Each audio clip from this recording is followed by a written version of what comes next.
você já ouviu este ano. Numa madrugada, uma dessas vozes falou comigo e falou assim: olha, acabou pra você, cara. Pega uma faca agora e tira a sua vida. Eu aceitei essa proposta e eles ali me bateram, abusaram de mim. Mas se o senhor me jogar e caso eu não venha morrer, eu vou me tornar um dos piores bandidos que o senhor já viu. Eu cheguei a ficar um tempo de 75 dias sem tomar um banho. E usando droga, que eu tinha certeza que ali eu ia morrer. Eu falei assim, poxa, mas nem a morte me quer. O poder da fé transformou essas vidas.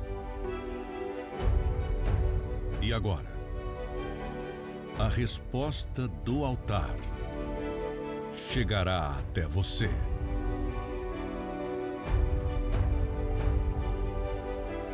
Conheça novas histórias.